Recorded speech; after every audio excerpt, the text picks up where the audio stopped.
দুনিয়ার কোনো জিনিস কতদিন থাকবে? এই জন্যই মনে হয় কোন বাড়িতে মৃত্যু হলে চারটা সম্বোধন আসে। কয়টা? ফেরেশতা এক এক রকম কথা বলে। প্রথম ফেরেশতা বলে ইনকাতাতিল আজাল অনকাতাতিল আমাল, এই ব্যক্তির বয়স শেষ, আশা শেষ, তোমাদের কান্না বেকার, কোনো কাজ হবে না কাদার দ্বারা। দ্বিতীয় ফেরেশতা বলে সালাল ইশতিগাল, এই ব্যক্তির ব্যস্ততা শেষ, আর কোনোদিন কেউ একে ব্যস্ত দেখবে না বা বলারও সুযোগ হবে না। এখন আমরা কি বলি? ব্যস্ত, ঠিক না? কি বলি? আমি ব্যস্ত, আই এম ভেরি বিজি। আবার কেউ কেউ বলে আমার কাছে মরার সময় নেই, মনে হয় ও মরবই না, ঠিক না? কি বলে না? তো দ্বিতীয় ফেরেশতা বলবে জালাল ইশতিগাল, ব্যস্ততা শেষ, বাকিয়াল ওয়াবাল, সব গাঠি তোমার সামনে। তৃতীয় ফেরেশতা বলবে জাহাবাতিল আমওয়াল, যত অর্জন করছিল সব তোমার হাত ছাড়া, একটাও আর তোমার নাই। বাকিয়াতিল আমাল, আমল তোমার সাথে আছে। খায়রা ফা খায়রা, ভালো তো ভালো, শাররা ফা শাররা, খারাপ হইলে খারাপ। ভালোরও অন্ত নাই, খারাপেরও অন্ত নাই। এখন খোলারও সময় নাই, শুধু এতটুক শুনে রাখেন, ভালো যদি হয় না, কবরের তিনটা কথা শুনে রাখেন। কবর বলবে, রাস যখন কবরের পাশে যাবে তো কবর সেলুট দিবে আর বলবে ইদান উহাব্বিলু লাকা বাতনি খাতরা, তোকে রাখতে দেরি, আমার পেট সবুজ শ্যামল হতে দেরি হবে না। ওয়ায়ুহাব্বিল জিসমাকা নূরা, তো শরীর নুরানি হইতে দেরি হবে না। ওয়ায়াসআদ রূহুকা ইলাল্লাহ, তোর রূহ আল্লাহর সান্নিধ্যে চলে যাবে। তারাল জান্নাতা গুদুম্মা ওয়া আশিয়া, তুই সকালে জান্নাত দেখবি, বিকালে জান্নাত দেখবি, যদি ভালো হয়। আর খারাপ হলে ওটা বর্ণনা অতীত খারাপ হবে। তৃতীয় ফেরেশতা বলবে জাহাবাতিল আমওয়াল বাকিয়াতিল আমাল। চতুর্থ ফেরেশতা ধ্বনি দিতেছে, যেটা আমি বুঝাইতে চাইতেছি, তুবা লিমান কানা মাতআমুহু মিনাল হালাল, সুসংবাদ ওই ব্যক্তির জন্য যে হালাল ভক্ষণ করলো। ওয়া ইশতিগালুহু লিখিদমাতি জুল জালাল, নিজেকে আকর্ষণের পাত্র বানানোর জন্য, নিজেকে ফুটানোর জন্য যে 24 ঘন্টা ব্যস্ত ছিল। নারী তো নারী, পুরুষ তো পুরুষ, যুবক তো যুবক, বৃদ্ধ তো বৃদ্ধ, প্রত্যেক ব্যক্তি এটার ভিতরে ব্যস্ত ছিল যে আমি আল্লাহর কাছে নিজেকে আকর্ষণের পাত্র বানাবো কি করে। কিন্তু আফসোস, এই উম্মতের জন্য তো সহজ ছিল তো সহজ, এই উম্মতের মতো সহজ কারোর জন্য ছিল না। আমি একটা হাদিস দিয়ে আপনাদেরকে বুঝাইতে চাইতেছি। এই উম্মত যদি চিন্তা করতে করতে এই সিদ্ধান্তে পৌঁছলো যে আমার চিন্তা দ্বারায়, আমার বিবেচনায়, আমার চিন্তায় দেখতেছি যে আমার দোজখ ছাড়া কোনো রাস্তা নেই। কোন যুবক, কোন পুরুষ, কোন নারী যে জীবনে তো কিছুই করলাম না, এই চেহারা আল্লাহকে কি করে দেখাবে? জান্নাতের তো আশা করতে পারতেছি না। তারপরে যদি তার মনের মুখের থেকে একটা আহ বাহির হয়, আহ বা হায় করলাম কি, হায় বাহির হয়, হায় করলাম কি, আহ বাহির হয়। পানি আসতে হবে না, পানি আসলে তো কোনো কথাই নেই, শুধু বাহির হইল, নির্জনে বৈশা, একাই কি বৈশা। আল্লাহ বলে ফালাম্মা তায়াক্কানতা বিল বাওয়ার ওয়া যানানতা আন্নাকা মিন আহলিন নার মানাহতু ইলাইকা রিদওয়ানি ওয়াল্লাইতু ইলাইকা গুফরানি ওয়া কুলতু লাকা লা তাহজান গফারতু লাকা যুনুবা ওয়াল আওসার ওয়া লিআজলিকা সাম্মাইতু নাফসি আল আজিজুল গফফার। কাশ আপনারা আরবি জানতেন। আল্লাহ বলে তুই আহ বলতে দেরি, তোমার মুখ দিয়ে আহ বাহির হইতে দেরি, আমি রেজার চাদর দিয়ে তোমাকে ডাকতে দেরি করি না, মাগফিরাতে ডুবাইতে দেরি করি না, ছুটা এসে তোমার পেটে হাত দিয়া সান্ত্বনা দিতে দেরি করি না। চিন্তার কোনো কারণ নাই, তোমার গুনাহ খাতা মাফ না, এদের জবাব নেওয়া যাবে না। কিন্তু এই মজমায় যারা আছে, কে অভ্যস্ত যে আমি ডেলি ঘুমানোর সময় তওবা করে ঘুমাই? এক আধজন হাত উঠাইল, কিন্তু উচিত ছিল প্রত্যেক ব্যক্তি ঘুমানোর সময়। অথচ হুকুম দিছিলেন, হুকুম ছিল, হাদিসে আছে, ঘুমানোর সময় ইস্তেগফার 3 বার পড়া ঘুমাও। না নাই ইস্তেগফার নাই? আস্তাগফিরুল্লাহ আল্লাযী লা ইলাহা ইল্লা হুয়াল হাইয়ুল কাইয়্যুম ওয়া আতুবু ইলাইহি। হুকুম ছিল ইস্তেগফার 3 বার পড়া ঘুমা। তোর গুনার কত হলো? সমুদ্রের ফেনা পরিমাণ মাফ, গাছের পাতা পরিমাণ মাফ, বালুর কণা পরিমাণ মাফ। এত গুনাহ কি একদিনে সম্ভব নাকি? কিন্তু আফসোস তো এখানে ঘুমের সময় কেউ তওবা করে ঘুমায় না। আরবি না পারেন, বাংলায় যদি তওবা করে ঘুমাইতো যে আল্লাহ সারাদিন তো নুন খাইছি, নুন কার খান? ও যুবক, ডেলি নুন কার খাও? হ্যাঁ, তোমার যৌবনের যে এনার্জি, বলো এই এনার্জি বৃদ্ধের গায়ে আছে? হ্যাঁ, এটা কি নুন না? যুবকের যৌবনের যে এনার্জি, এটা কি আমাকে সভাপতি হিসাবে আসেনি? জিগাও তো, জিগাও। নাই, আমার আছে নাই? এটা কি নুন না? তুমি যে সারাদিন নুন খাও, ঘুমের সময় তো উচিত ছিল যে আল্লাহ নুন খাইছি, একটু গুণ গাইতে পারি না। একটু আগেও তো আমি বললাম যে আফসোস তো আমার এইখানেই, আমি তো এই কান্নাই কাঁদি যে আমার জাতি সারা দিনে যুবকরা 10 বার আল্লাহ বলে না, 10 বার। বলো কোন যুবক যে আমি মনের থেকে ডেলি 10 বার আল্লাহ আল্লাহ আল্লাহ আল্লাহ আল্লাহ আল্লাহ আল্লাহ আল্লাহ আল্লাহ আল্লাহ 10 বার বলি? বলো কোন মা বোনরা যে ডেলি আমি 100 বার বলি? এইখানে বলো কোন পুরুষ যে ডেলি আমি 500 বার বলি?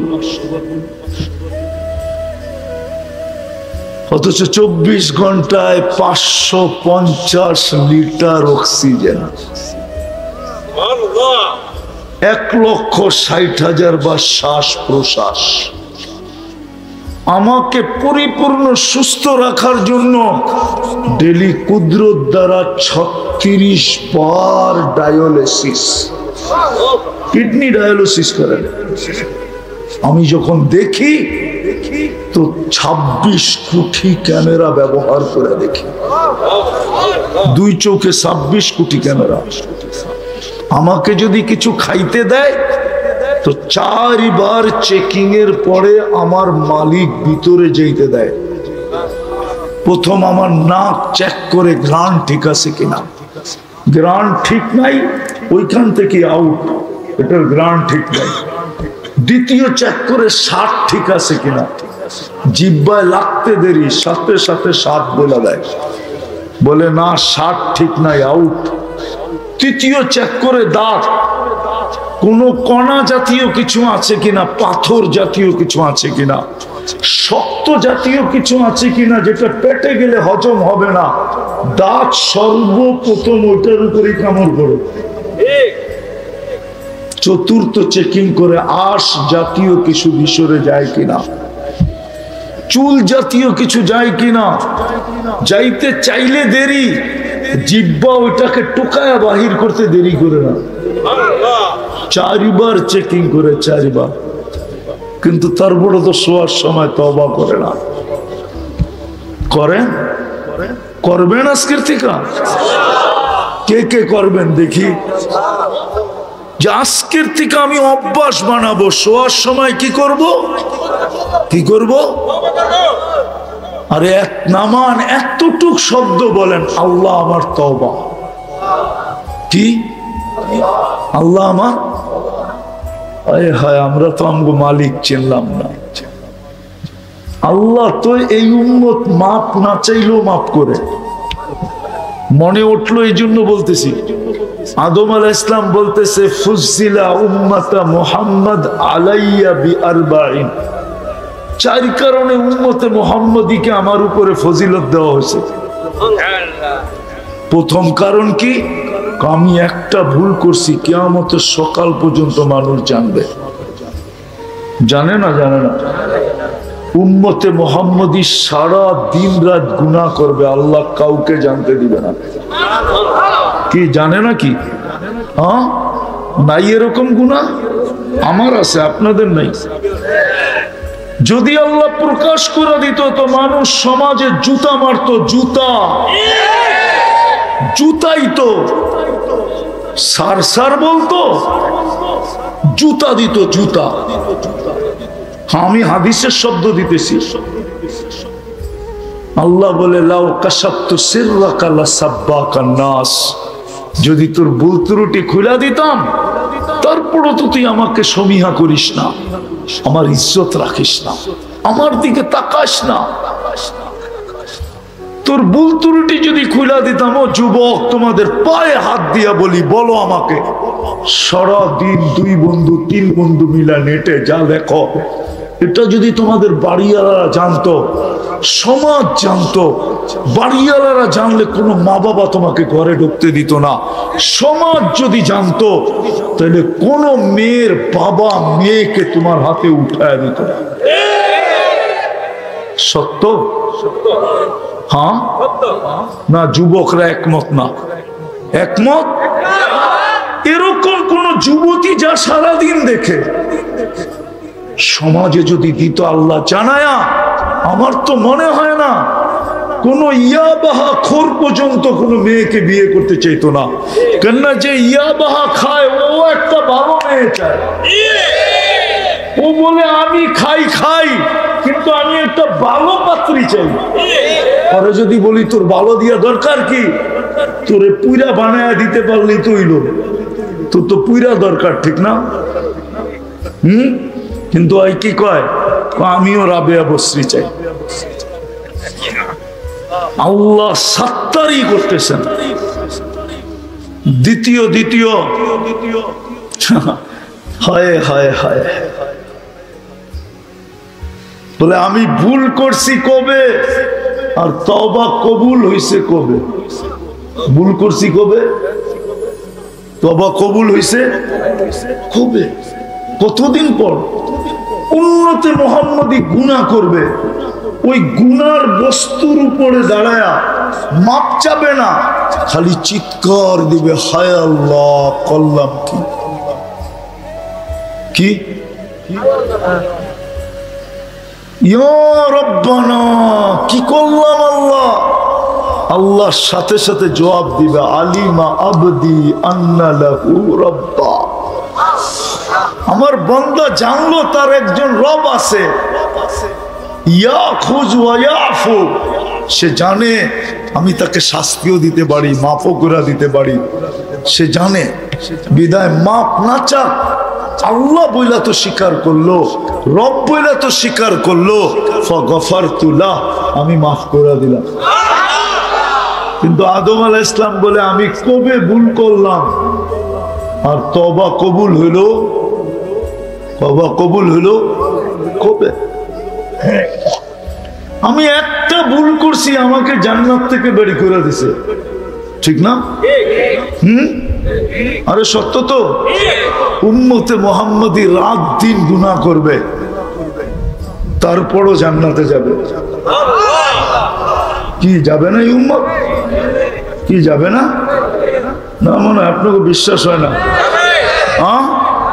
দেখাইলাম না, সারাদিন গুনাহ করবে, রাত্রে বলবে মাফ, আল্লাহ মাফ করে দেন, আল্লাহ মাফ করে দিবে। ওই রাত্রে মারা গেলে সিধা জান্নাত। তো গুনাহ করে কই গেল? আরেকটা বলতে চাই না, হুজুররা আবার লেখালেখি শুরু করবে। কোন কবি লিখছিল যে গুনাহ কেউ না কবরের যাওয়ার পরে, কবর মে জানে কে বাদ পুছেঙ্গে গুনাহ কেউ না কিয়া, क्या अल्लाह गफूरुर रहीम नहीं था। তুই গুনাহ কেন করিস না? আল্লাহ কি গফুরুর রহিম ছিল না?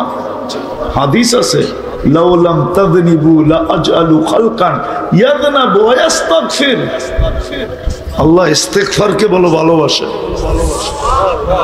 কাজে একটা গুনাহ করছি জান্নাতে, গুনাহ না ভুল করছি, জান্নাত থেকে বাহির করে দিছে। উম্মতে মুহাম্মদী সারা দিন গুনাহ করবে, রাত্রে খালি একটু অভিনয় করে জান্নাতে যাবে। কি ডেলি মাপ চাওয়া, এটা তো অভিনয়, ঠিক না? আরে কি কন, আর মনে হয় কেউ বোঝে না আমার কথা। উম্মতে মুহাম্মদ এটা করেই জান্নাতে যাবে। নাইলে আবু বকর সিদ্দিক রাদিয়াল্লাহু তাআলা আনহু কেন জিজ্ঞেস করলেন? আবু বকর সিদ্দিক রাদিয়াল্লাহু তাআলা আনহুর সিফত হইল বাক্কাআন। দুনিয়াতে ওনার চেয়ে বেশি ক্রন্দনকারী কেউ ছিল না। এই জন্য যখন আল্লাহ রসুল বলছে যে মুরু আবা বকরিন আন ইউসাল্লি বিন্নাস, আমি অসুস্থতার কারণে নামাজ পড়াইতে পারতেছি না, আবু বকরকে বলো নামাজ পড়াইতে। আম্মা জান আয়েশা রাদিয়াল্লাহু তাআলা আনহা বলেন, আর মানুষ খুঁজে পান নাই। কেন? রাজুলান বাক্কাআন, আপনার জায়গায় দাঁড়াবে, কাঁদতে কাঁদতে পড়া যাবে, এটারে বুঝি পাঠাইতেছেন নামাজ পড়তে। উমর রাদিয়াল্লাহু তাআলা আনহুকে বলেন, উনি কানলেও একটু শক্ত আছে, হয়তো দাঁড়ায় থাকতে পারবে, এটা তো দাঁড়াইতেই পারবে না। উনি আল্লাহর রসুলকে জিজ্ঞাসা করতেছে, ইয়া রাসূলুল্লাহ, কান্না যদি না আসে কি? আচ্ছা, ওনার জিজ্ঞাসা করা কি এরকম বোঝা যায়? উনি আমাদের জন্য জিজ্ঞাসা করছেন, নিজের জন্য না। উনি তো 24 ঘন্টা কাঁদেন। জিজ্ঞাসা করছে না, কান্না যদি না আসে, তা আল্লাহর রসুল বলছে অভিনয় করলেই চলবে। আমি অভিনয় শব্দটা বললাম সহজে বোঝার জন্য, অভিনয় করলেই চলবে। তো আদম আলাইহিস সালাম বলতেছিল একটা ভুল জান্নাত থেকে বাহির হয়ে গেছে, আর উম্মতে মুহাম্মদী সারাদিন গুনাহ কইরা হাসতে হাসতে জান্নাতে যাবো। কেন? ওই যে ঘুমাইতে যে তওবা করবে, ঘুমের তো উঠা তওবা করবে। চতুর্থ, তিনটা হয়ে গেছে না? চতুর্থ, আমি একটা ভুল করছি, আমার বিবির থেকে আমার বিচ্ছেদ কত বৎসর দূর হয়ে গেছে। দূরে ছিলেন না? ছিলেন না? ওলামা জানে কয় বৎসর? একজনকে পাঠাইছে শ্রীলঙ্কা। কই? আদম আলাইহিস সালাম কোথায়? শুধু পায়ের দাগ আছে দেখা বলে শ্রীলঙ্কা। হায় বাঙালি, ইতিহাসও পড়ে না, কিছু জানেও না। আদম আলাইহিস সালাম সর্বপ্রথম নামছেন বাংলাদেশের সন্দ্বীপে। কোথায়? হ্যাঁ, আল্লামা জালালউদ্দিন সুয়ুতি লেখছেন। কি আপনার পাও মানবো না জালালউদ্দিন সুয়ুতি মানবো? কোনটা? জালালউদ্দিন সুয়ুতি লেখছে সর্বপ্রথম যেই শহরে নামছেন, জমিনে নামছেন, ওটার নাম সারাংদ্বীপ। গাজীপুরের আলেমরা ভালো মতে শুনে নেন, সারাংদ্বীপ পড়া দেখেন জালালউদ্দিন সুয়ুতির ইতিহাস। উনি লেখছেন সারাংদ্বীপ। 3 কৌল আছে। শ্রীলঙ্কা শুধু ওরা পায়ের দাগটা বানাইতে পারছে বিদায় দুনিয়ায় বলে ওইখানে আছে। আপনারা পায়ের দাগটা বানাইতে পারেন না, শুধু পায়ের চিহ্নটা ওরা বানাইতে পারছে। তাহলে ইতিহাস বলে আমাদের দেশে প্রথম নামছেন আদম আলাইহিস সালাম। হ্যাঁ হ্যাঁ, এটা সবচেয়ে রাজে কৌল। দ্বিতীয় হলো শ্রীলঙ্কা, তৃতীয় হলো মালদ্বীপ। কোথায়? প্রথম কোথায়? এইখানে আদম আলাইহিস সালাম আর আম্মা জান কোথায়? জিদ্দা। আম্মা জান কোথায়? হায় হায়। আর আল্লাহর আদম আলাইহিস সালাম বলেন উম্মতে মুহাম্মদী কোটি গুনাহ করবে, তারপরও রাত্রে দুইজনে এক লেপের মধ্যেই থাকবে। কোটি গুনাহ করবে, তারপরও সারা রাত্র পরে দুইজনে কই থাকবে? মনে হয় বোঝেন না, ঠিক না? হ্যাঁ, সারাদিন গুনাহ করবে, তারপরও রাত্রে আয়া দুইজনে কই? একই কম্বলে, ঠিক না? ফজিলত দিছে আল্লাহ। এই জন্য আজকের থেকে শোয়ার সময় কি তওবা করবেন তো? পাক্কা? হ্যাঁ। আর এটাকে অভ্যাস বানান।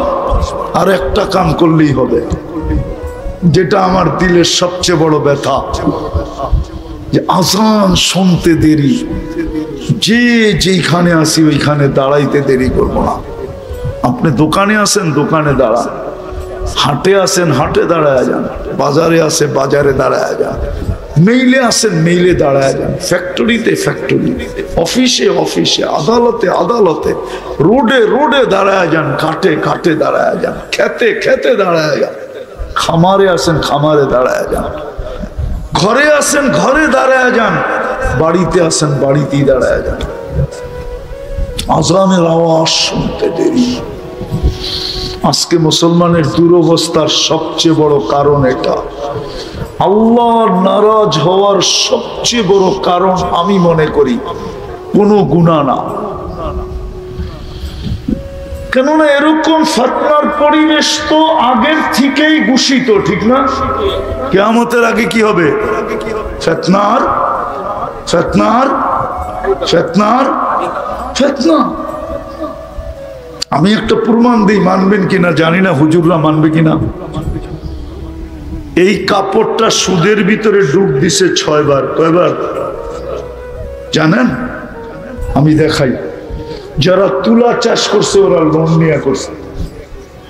সত্য? হ্যাঁ হ্যাঁ। যে তুলা ইম্পোর্ট করছে ও ব্যাংকের থেকে এলসি নিয়ে করছে। সত্য? যে সুতা বানাইছে ও ডাইং, ও ফ্যাক্টরি করছে। যে সুতা বানাইছে ও ফ্যাক্টরি করছে ব্যাংকের থেকে লোন নিয়ে। কয়টা হইলো? যে গেরে বানাইছে ও লোন নিয়ে। কয়টা হইলো? হ্যাঁ। যে ডাইং করছে সেও লোন নিয়ে। কয়টা হইলো? 5টা। আর যে ফিনিশিং করে বাজারে উঠেছে ও ফিনিশিং কারখানা লোন নিয়ে। বলুক সভাপতি সাহেব, এটা তো 6 বার সুদের ভিতরে ডুব দিছে। সুদের দুয়ার ভিতরে 6 বার লাগছে। এই জন্য তো হুজুররা আমার উপরে রাগ হয়ে যায়। হুজুর গো পাগড়িতেও 6 বার সুদের দোয়া লাগছে। বলে তাইলে কি পড়বো না? না পড়বো, ফিতনার যুগ।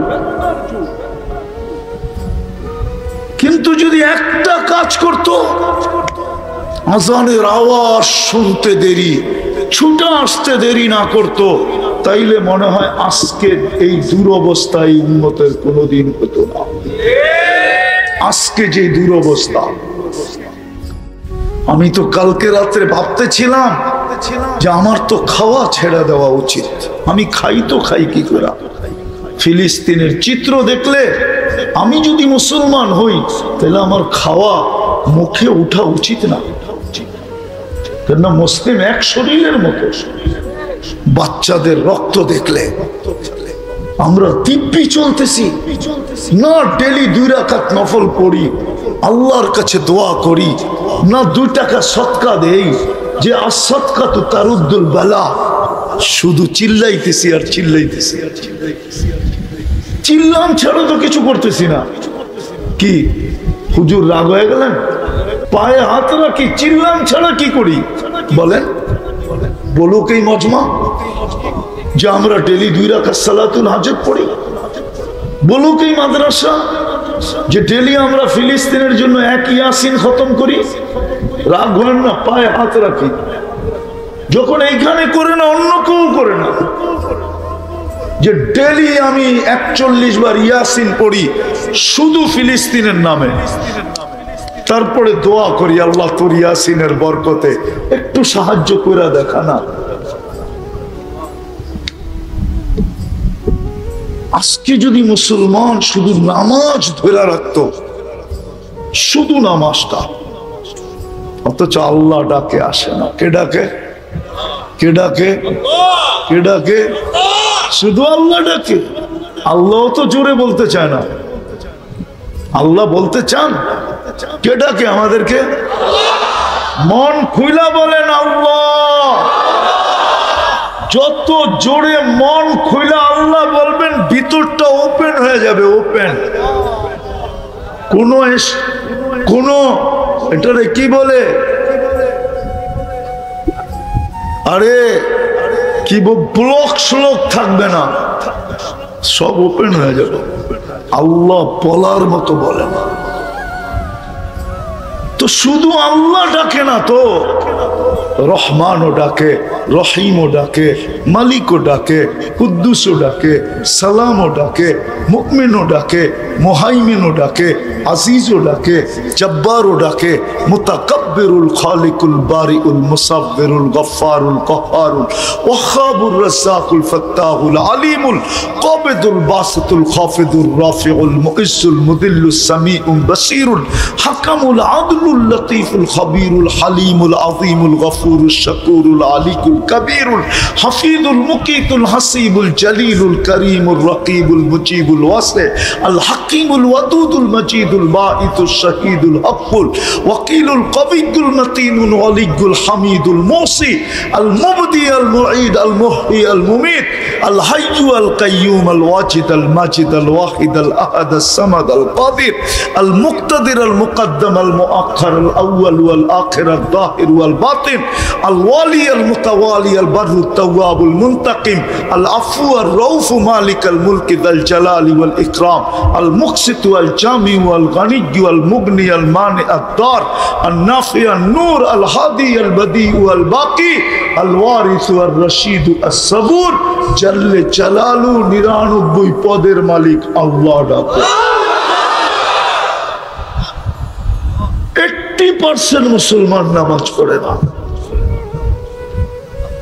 অথচ এক ওয়াক্তে 10 ওয়াক্তের সওয়াব দেওয়ার রাজি। এক ওয়াক্ত পড়বে, 10 ওয়াক্তের সওয়াব দিবে।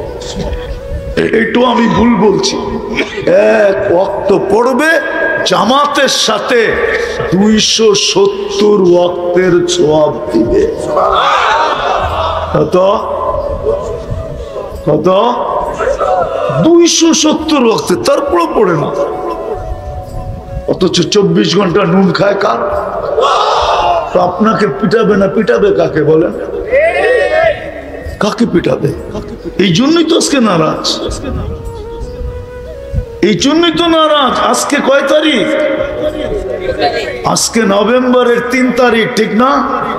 অক্টোবরের 7 তারিখে 1 বছর হয়েছে। অক্টোবর মাস 31 ছিল, ঠিক না?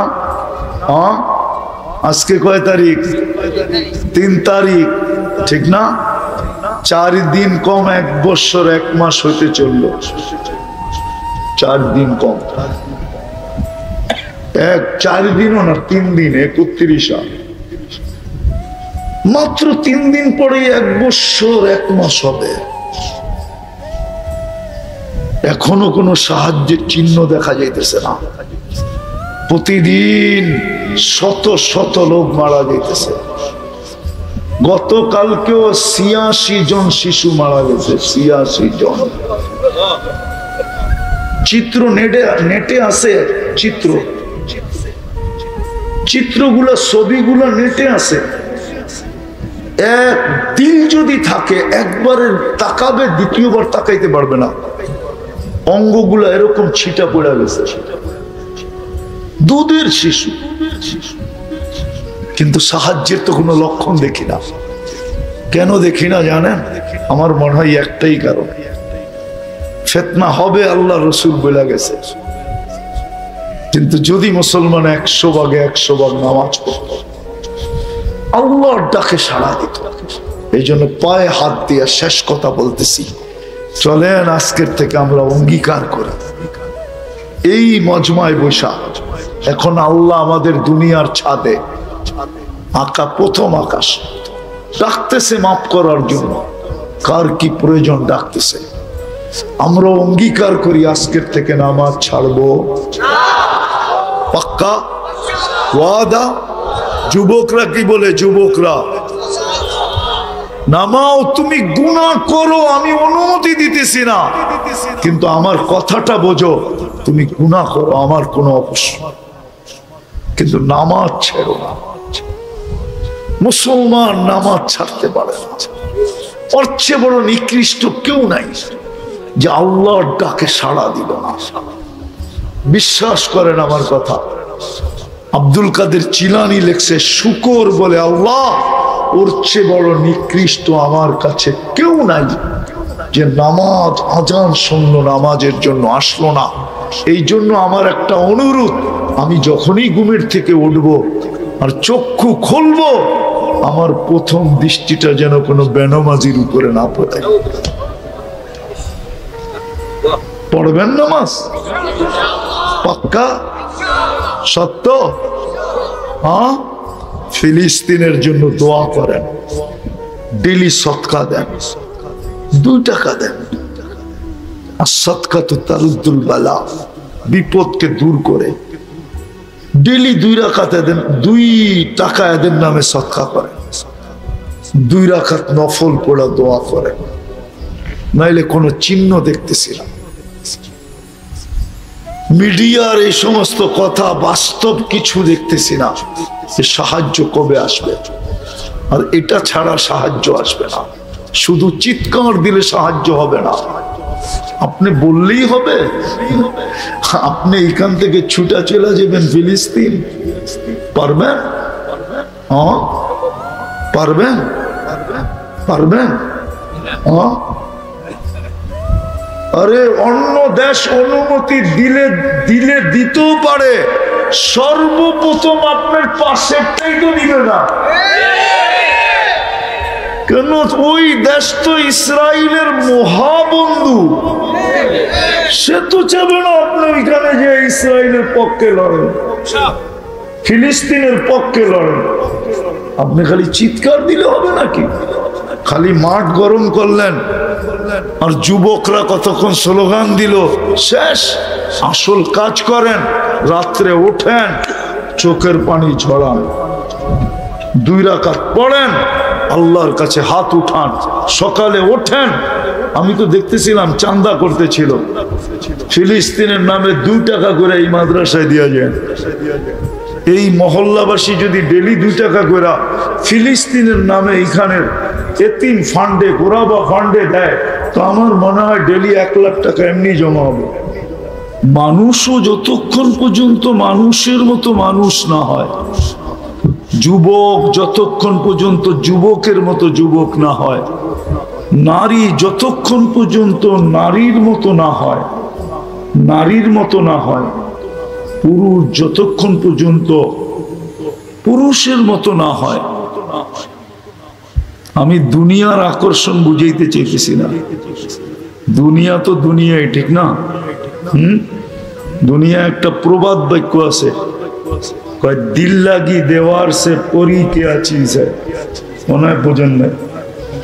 সভাপতি সব মনে হয় উর্দু বোঝে না। তো কয় দিল লাগি দেওয়ার সে পরি কে আছিস, কয় চোখে যেটা ভালো লাগছে, আর পরি দিয়া কি করবো, চোখে ভালো লাগছে তো লাগছে। বাংলা একটা প্রবাদ বাক্য আছে, কয় খিদায় চায় না কি ধর্মীয়, খিদায় চায় না পান্থা বাদ, ঘুম দেখে না ভাঙ্গা খাট। আর আরেকটা বললাম না, ওইটাই বলে দেখে না জাত বেজাত। এটার নাম হলো দুনিয়া, এটার নাম হলো ভাঙ্গা বললাম না আর কি। ওটাই বলে জাত বেজাত দেখে না। আমি দুনিয়ার আকর্ষণ বুঝাইতে চাইতেছি না, আমি বুঝাইতে চেতেছি, যুবক যতক্ষণ পর্যন্ত যুবকের মতো না হয়, বানা যৌবন দেনেওয়ালা আল্লাহ, যিনি যুবকের ভিতরে যৌবন দিয়ে আকর্ষণের পাত্র বানাইছেন। যুবক, তোমার ভিতরে যদি যৌবন না থাকে, কেউ তোমার দিকে আকর্ষিত হবে না, কোনো দাম নাই তোমার। কেননা যৌবন কোথাও বিক্রি হয় না, না মডার্ন হার্বাল, না কলিকাতা হার্বাল, না চাইনিজ হার্বাল, না আমেরিকান হার্বাল, দুনিয়ার কোনো হার্বালে আমার মনে হয় লোকমান হাকিমের হার্বালেও নাই যৌবন, আছে নাকি? হ্যাঁ, যৌবন তো একমাত্র আল্লাহ দেয়। তো যুবক যতক্ষণ পর্যন্ত, ফুল যতক্ষণ পর্যন্ত না ফোটে, যুবক যদি নিজেকে না ফুটাইল, আল্লাহর কাছে আকর্ষণের পাত্র হবে না, রসুলের কাছে আকর্ষণের পাত্র হবে না। আমি দেখাইতেছি, যুবক যদি ফুটায়, তো আল্লাহর কাছে নিজেকে যদি ফুটায়, আকর্ষণের পাত্র কেমন হয়। জমিন দিয়ে চলতে থাকে, আর আল্লাহ ফেরেশতাদেরকে দেখায় দেখায় বলতে থাকে, ইন্নী উবাহি বিহিল মালাইকা, এই যুবককে নিয়ে আমি তোমাদের উপরে গৌরব করি। কেমন আকর্ষণের পাত্র! আল্লাহ গৌরব করে। আল্লাহ কাদের উপরে? ফেরেশতাদের উপরে গৌরব। আবার কখনো কখনো এটাও বলে, লাওলা শাবাবা খুশা, এই যুবক যদি জমিনে না থাকতো, লাজালতু সামা হাদিদা, আমি আকাশকে লোহার বানায় দিতাম, ওয়াল আরদা সাফসাফা, জমিনকে তামার বানায় দিতাম, ওমা আনজালতু মিনাস সামাই কতরা। একটু ভালো মতে ধ্যান দিয়া বোঝো, বৃষ্টির একটা ফোঁটানা, ওমা আম্বাত্তু মিনাল আরদি হাব্বা, জমিন থেকে একটা শস্যের দানা না, বাল আনজালতু আলাইহিমুল আযাবা সাব্বা, একের পর এক আযাব দিয়ে আমি ধ্বংস করে দিতাম। কিন্তু পারি না তো, এই যুবকের কারণে পারি না। ওরে দেখলে আর কিচ্ছু পারি না। বলো যুবক, যদি তুমি তোমাকে ফুটাইলা, তো তুমি আল্লাহর কাছে এরকম আকর্ষণের পাত্র হবে, রসুলের কাছে আকর্ষণের পাত্র হবে। কত যুবকই তো দুনিয়ায় আছে, যৌবন বয়সে আল্লাহ রসুলকে দেখা ফেলছে। বলো ওলামা, আল্লাহ রসুলকে দেখতে দেরি স্বপ্নে, ভাগ্যের দরজা খুলতে দেরি হয় না। চিরদিনের জন্য ভাগ্যের দরজা খুলে গেছে, ওর ভাগ্যের দরজা আর কেউ কোনোদিন বন্ধ করতে পারবে না, কসম খোদা। এরকম নারী যখন ফুটাবে নিজেকে, হায় রাবেয়ার বাড়ি আমি 6 বার দেখছি, 6 বারই চোখে পানি আসছে। রাবেয়াও তো এক নারী, তাও কৃতদাসী, ইউথোপিয়া বাড়ি। আজকেই ওই দেশের মানুষগুলোর রং নাই, ঢং নাই। 1000 বছর আগে রাবেয়ার কি রং ছিল আর কি ঢং ছিল, কিন্তু বাড়ি দেখলে তো চোখে পানি আসে।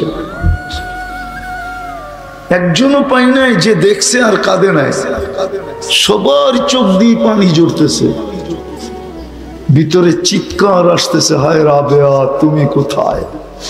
কৃতদাসী হয়েও তুমি কোথায়?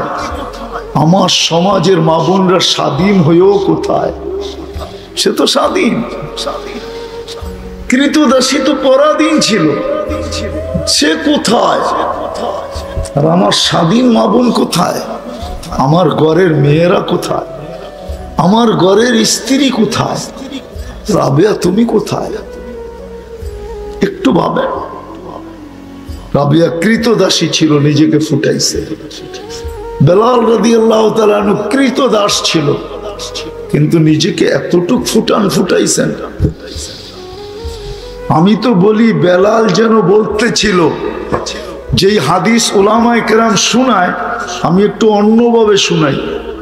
আমি আমার একটা ধারণা যে বেলাল আল্লাহর রসুলকে বুঝাইতেছিল, আপনি জান্নাত ভ্রমণ করবেন একা একা, জানবে না কেউ, ফাঁকি দিবেন সবাইকে, যে ঘর থেকে গেলেন ওই ঘরালোরও জানে না, আপনার নিকটতম সঙ্গী আবু বকরও জানে না, ওমরও জানে না, ওসমানও জানে না, আলীও জানে না, দুনিয়ার কেউ জানে না। সবাইকে ফাঁকি দিয়ে আপনি জান্নাত ঘুরতেছেন। আমি কালো হইতে পারি, কৃতদাস হইতে পারি, অনারব হইতে পারি, আমার বাড়ি ইথিওপিয়া হইতে পারে, আমাকে ফাঁকি দেওয়া চলবে না। আমি তো আপনার আগে আগে চলবো, আমি তো আপনার আগে আগে চলবো। বেলাল যেন এটাই বুঝাইতেছিল। আয়েশা জিজ্ঞাসা করছে, মা ভালু খাইয়া বেলাল, এত উপরে উঠলা কি কইরা? স্বামী তো খসখসা কাদাম, আমি দুঃখা না লিখ, আমি তোমার চলার আওয়াজ শুনতেছিলাম।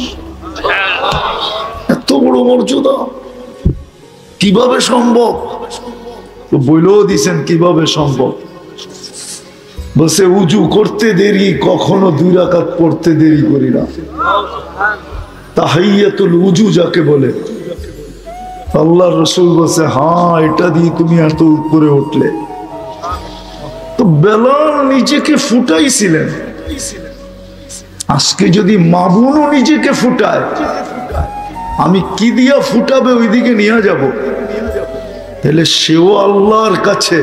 এই জন্যই তো হাদিসে আছে, পর্দানিশীন মা বোনদেরকে যখন আল্লাহ দেখেন, পর্দানিশীন শরীয়ত মোতাবেক পর্দা করে, এদেরকে যখন দেখেন তো ফেরেশতাদেরকে ডাইকা দেখাইতে থাকেন আর গৌরব করতে থাকেন। দেখ, এদের কারণেই দুনিয়াকে টিকায় রাখেন, নাহলে টিকায় রাখতেন না। আমি তো মনে করি এখন দুনিয়া ধ্বংস হয়ে যাওয়ার কথা ছিল অনেক আগে। কেন আমার সমাজে 24 ঘন্টা নাফরমানি, ঠিক না? কোন 4 দোকান আছে যেখানে টেলিভিশন না আছে, ডিশের লাইন না আছে? একটা বাড়ি আমাকে গাজীপুরে দেখান যে একাধিক ফ্যামিলি থাকে, ওই বাড়িতে বেনমাজি নাই। পারবেন? পসিবল? একটা বাড়ি দেখান একাধিক ফ্যামিলি থাকে যে বেনমাজি নেই। পারবেন? একটা বিল্ডিং পারবেন? আরে আমি যেখানে থাকি ওটা তো নাই, আমার বিল্ডিংও নাই, বরং বেনমাজির সংখ্যা হিসাব করতে গেলে বেশি দেখা যাবে। নামাজ তো পড়ে না, তারপরও টিকা আসি তো টিকা আসি কি করে? আল্লাহ বাঁচাইছেন তো বাঁচাইতেছেন তো কি করে? তো যেটা বুঝাইতেছিলাম, ফুল ফুটা ব্যতীত আকর্ষণের পাত্র হয় না। মানুষও যত শুধু মানুষ হিসাবে জন্ম নিলে আকর্ষণের পাত্র হয় না, যতক্ষণ পর্যন্ত সে নিজেকে মানুষের মতো মানুষ না বানাবে। মানুষের মতো মানুষ না বানাবে, কয়দিন থাকবেন এখানে? কয়দিন বলেন না, বলো না যুবক, তোমার যৌবন কয়দিন থাকবে? নারীর নারীত্ব কয়দিন থাকে? পুরুষের পুরুষত্ব কয়দিন থাকে? রাগ হয়ে গেলেন বুঝি? কয়দিন থাকে? প্রবাদ বাক্য তো দেওয়া যাবে না, লাইলের লাউড স্পিকার বাইরে খোলা, নাইলে তো বাংলাদেশে প্রবাদ বাক্য আছে, কুড়িতেই বুড়ি, কুড়িতেই। আমি বোঝানোর জন্য বলতেছি, কুড়িতেই বুড়ি। আজকে যে অবস্থা আমার সমাজের, হায় হায় হায়। কেননা মাদক ছুঁইলেও যৌবন চলে যায়, ছুঁইলে, শুধু ছুঁইলে, এরকম ছুঁইলে। বিশ্বাস হয় না? চ্যালেঞ্জ আমার সাথে, যারা মাদক নাড়াচাড়া করে ওদের স্বাভাবিক যৌবন নেই। যে বক্ষণ করে তার তো নাই, যে বহন করে ওরও স্বাভাবিক যৌবন নাই, চ্যালেঞ্জ। আর যে মাদক বিক্রি করে ওরও নাই। যে মাদক সাপ্লাই দেয় ওরও নাই, স্বাভাবিক যৌবন নেই। আমি চ্যালেঞ্জ দিয়ে বলবো, ডাক্তার নিয়ে যায় যারা মাদক ঢুকায় দেশে, ওদের একটারও স্বাভাবিক যৌবন নেই। কেন? এটার উপরে 100% লানত। আর সিস্টেম এটাই, যেটার উপরে লানত থাকবে ওটা ছুইলেও ক্রিয়া হবে। আমি একটা হাদিস দিয়ে প্রমাণ দিতেছি, ওলামা আমার সাথে একমত হবে। যখন আরাফার থেকে পায়দল মুজদালিফায় আসতে থাকে মাগরিবের পরে, তো একটা জায়গা পড়ে, এটাকে ওয়াদিয়ে মুহাসসার বলে, আমাদের কিতাবে আছে। তা আল্লাহর রাসূল সাহাবাদেরকে বলছিলেন, এতটুক জায়গা তোমরা দ্রুত পার হয়ে যাবে। বলছি, ইয়া রাসূলুল্লাহ কেন? বলছিল, এক সময় এখানে আযাব আসছিল। বলছে, সেটা তো 100 বছর আগে, আরো বেশি আগে। বলছে, দ্রুত পার হবে, নাইলে ওই আযাবের ক্রিয়া তোমাদের গায়েও লাগতে পারে। এটাই প্রমাণ করে যেই জিনিসের উপরে আল্লাহ লানত, ওটা ছুইলেও ক্রিয়া হবে, ক্রিয়া। নাইলে আমার সমাজ এরকম হবে কেন? যুবক যৌবন হারায় ফেলতেছে। তো যেটা বুঝাইতেছিলাম, আমি কথাকে গুছায়া নিয়ে আসতেছি। 11:15 বাজতে চলছে, লম্বা করব না। এই জন্য বলতেছিলাম, মেরে দোস্ত, ফুল যতক্ষণ পর্যন্ত না ফোটে তত মতো আকর্ষণের পাত্র হয় না। মানুষ মানুষ হিসাবে জন্ম নিলেই আল্লাহর কাছে আকর্ষণের পাত্র হবে না, যতক্ষণ পর্যন্ত সে নিজেকে মানুষের মতো মানুষ না বানাবে, যুবক যুবকের মতো যুবক না বানাবে, নারী নারীর মতো নারী না বানাবে, পুরুষ পুরুষের মতো পুরুষ না বানাবে, ধনী ধনীর মতো নিজেকে না বানাবে, যতক্ষণ পর্যন্ত নিজেকে না বানাবে, না ফুটাবে, ততক্ষণ পর্যন্ত আল্লাহ রসুলের কাছে আকর্ষণের পাত্র হবে না। সারা দুনিয়া আকর্ষণের পাত্র হইলেও কিছু আসে যায় না। কতক্ষণ? বিশ্ব সুন্দরী যখন 1 বৎসর হওয়া যায়, 2য় বৎসর হওয়া যায় না, 1 বৎসরে যখন ওর রূপ খসা পড়া যায়, তাহলে বাকি আর কতক্ষণ থাকবে? বিশ্ব সুন্দরী তো 2য় বৎসর হওয়া যায় না। ছিলাম না, আবার অচিরেই আসবো, থাকবো না। যার কাছ থেকে আসছি তার কাছে চলে যাব। কিন্তু একটা প্রশ্ন বলতে পারেন, কথা বলার ভঙ্গিও বলতে পারেন, বলেন আমাদের প্রস্তুতি কতটুকু? চলে যে যাব, প্রস্তুতি কতটুকু? বিশেষ করে যুবকদেরকে বলতেছি, বলো যুবক, প্রস্তুতি কতটুকু? পুরুষদেরকে বলতেছি, প্রস্তুতি কতটুকু? মা বোনদেরকে জিজ্ঞাসা করতেছি, প্রস্তুতি কতটুকু? কিন্তু এটাও তো সত্য, কে কখন যাবে কেউ জানে না। কে কখন যাবে কেউ জানে না। দুনিয়াটা উন্নত, টেকনোলজি সমৃদ্ধ, দুনিয়াটা এখন আঙ্গুলের মাথায়, টাচ করতে দেরি, সারা দুনিয়া সামনে আসতে দেরি করে না। কিন্তু তারপরও তো কোনো মেশিন তৈরি হলো না কে কখন যাবে, জানার কোনো উপায় আছে কিনা। এরকম কোনো মেশিন তো আজ পর্যন্ত বিজ্ঞান পায় নাই খোঁজা। যে কোনো মুহূর্তে চলে যেতে হবে, ভালো মতে বুঝি, কিন্তু যেই কোনো মুহূর্তে চলে যেতে হবে, বেশি দিন থাকা যাবে না। কিন্তু আমার প্রশ্ন বা কথার ভঙ্গি হলো, আমাদের প্রস্তুতি কতটুকু? কতটুকু আমি প্রস্তুতি নিলাম? সত্য তো এটাই, সত্য তো এটাই। বংশ হইলেই, বংশ যদি মানুষের পরিচিতি হইতো আল্লাহর কাছে, তাহলে আমি মনে করতাম যে কুরাইশের সমস্ত কুরাইশি জান্নাতি হইতো। কুরাইশের চেয়ে উত্তম বংশ তো আল্লাহ বানান নাই। এটা আমি বলতেছি না, জিবরিল আলাইহিস সালাম বলতেছেন, কল্লাবতুল কাবাইলা কুল্লা মা ওয়াজাদতু আশরাফা মিন কুরাইশ।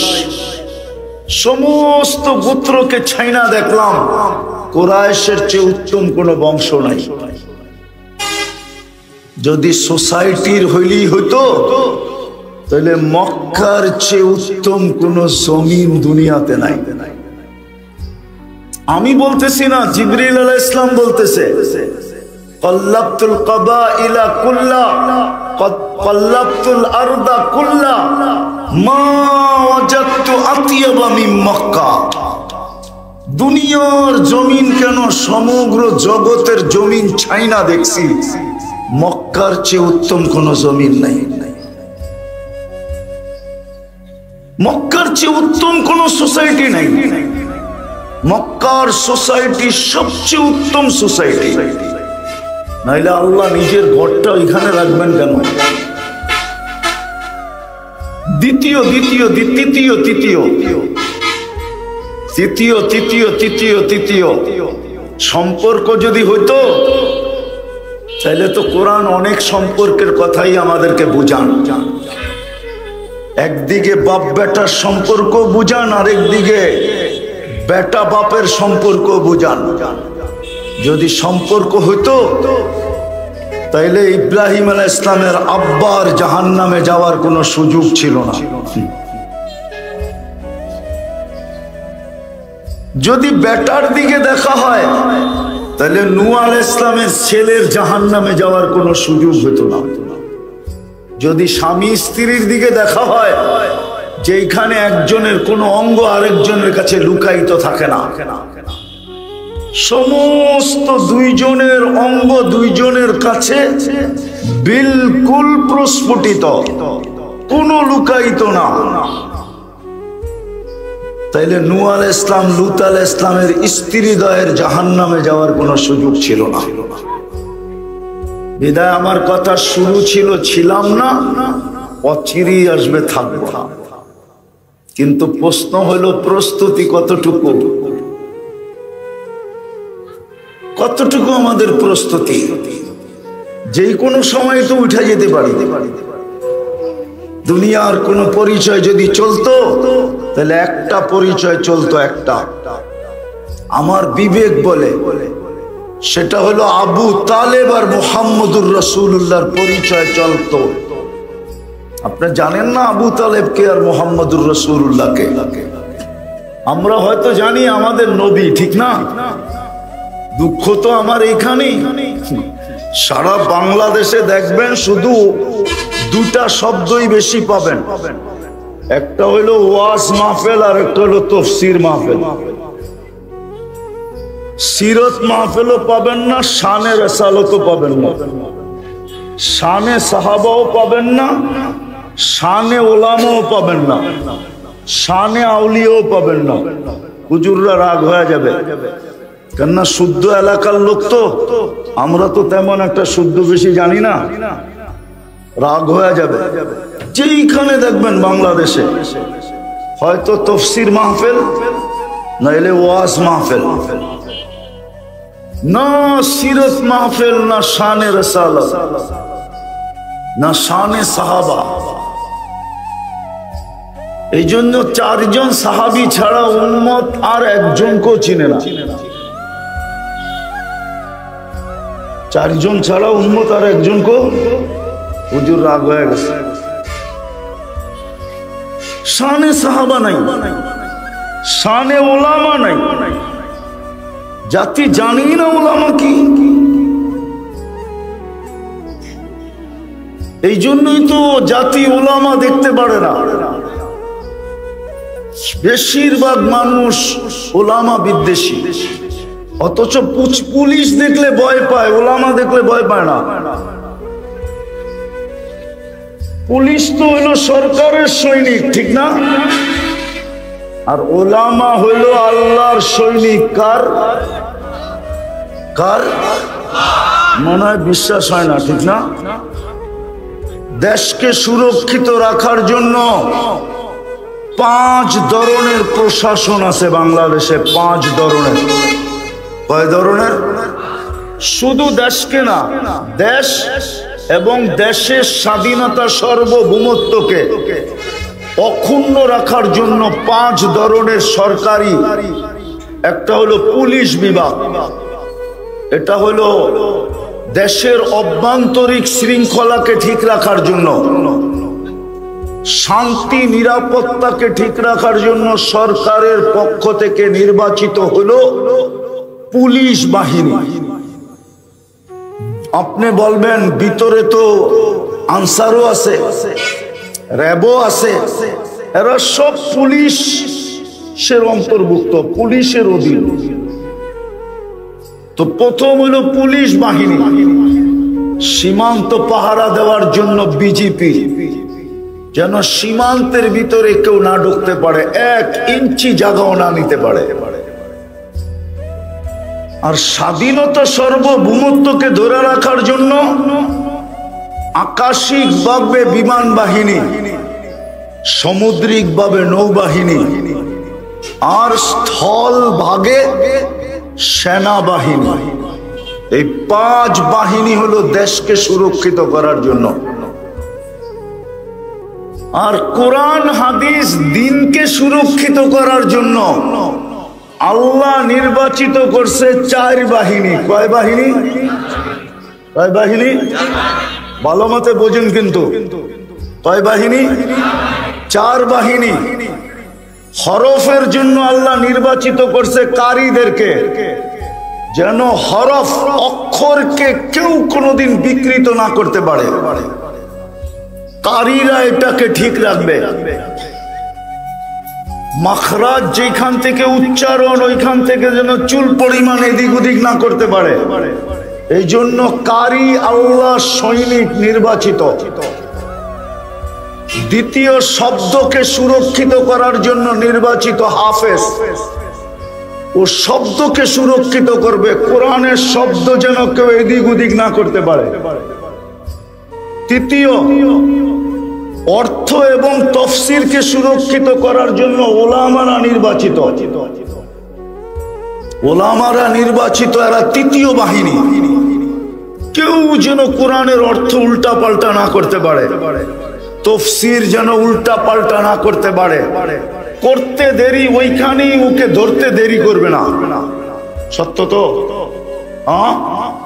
চতুর্থ বাহিনী হইল কোরআন হাদিসের রূপে একটা মানুষকে রূপান্তরিত করা। কোরআন হাদিসের রূপে একটা মানুষকে রূপান্তরিত করা, এটা হলো চতুর্থ বাহিনী, হলো হক্কানি আল্লাহওয়ালা। অথচ শানে ওলামার কোন ওয়াজ বাংলাদেশে হয়েছে কিনা আমার জানা নেই, বুজুর্গ জানা আছে কিনা জানি না। সারা দুনিয়া বলে আমরা আউলিয়াদেরকে মানি না, আসলেই তো শানে আউলিয়া তো আজ পর্যন্ত কোনো হয় নাই, কোথাও দেখলাম না। শুধু পাবেন তাফসীর মাহফিল আর ওয়াজ মাহফিল। তো যেটা বুঝাইতেছিলাম, যে প্রস্তুতি কতটুকু ছিলাম না, থাকবো না, অচিরেই চলে যাব, প্রস্তুতি কতটুকু একটু ভাবি। দুনিয়ার কোনো পরিচয় তো চলবে না, হ্যাঁ প্রস্তুতির পরিচয় চলবে। এই জন্য 2 জনকে দেখলেই চোখে পানি আসে। আবু তালেবের কবর দেখলো চোখে পানি আসে, যে বুকে পাল্লা 44 বছর, 44 বছর বুকে রেখা পাল্লা, তারপরও পরিচয় কোনো লাভ দিল না। আর বেলালের বাড়ি দেখলো কান্না আসে, যে বেলাল তোমার বাড়ি কোথায়, তুমি কিরকম, তোমার দেশ কোথায়, বাসা কি, আর বর্তমানে তুমি কোথায়? বেলাল যেখানে ওইখানে কেউ নাই। আমি মানি আবু বকর সিদ্দিক 1 নম্বর, ওমর 2 নম্বর, উসমান 3 নম্বর, আলী রাদিয়াল্লাহু তাআলা আনহুম 4 নম্বর, আমি মানি। কিন্তু বেলাল যেখানে ওইখানে কেউ নাই। বেলাল জমিনে হাঁটলে জান্নাতে পদধ্বনি হয়। আমি তো বলি সবাইকে ফাঁকি দিয়া মেরাজে চলে গেছিলেন।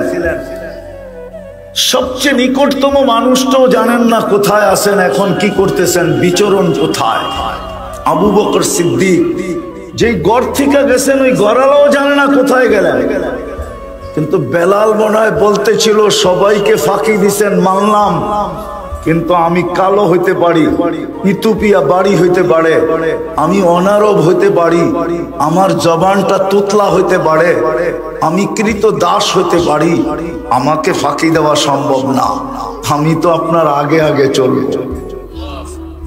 আর জান্নাতে চলে দেখা দিছে। দিদা আমি কথাকে গুছায় নিয়ে আসতেছি। চিন্তা করা উচিত যে প্রস্তুতি কতটুকু। ওই প্রস্তুতির জন্যই তো আল্লাহ দুইটা বড় ইহসান করলেন। এর চেয়ে বড় ইহসান আর কিছু হইতে পারে না।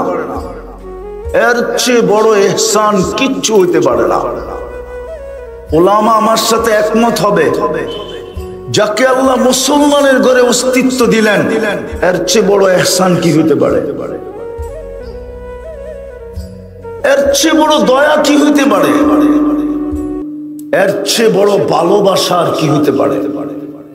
মুসলমানের ঘরে জন্ম দিলেন প্রস্তুতির জন্য।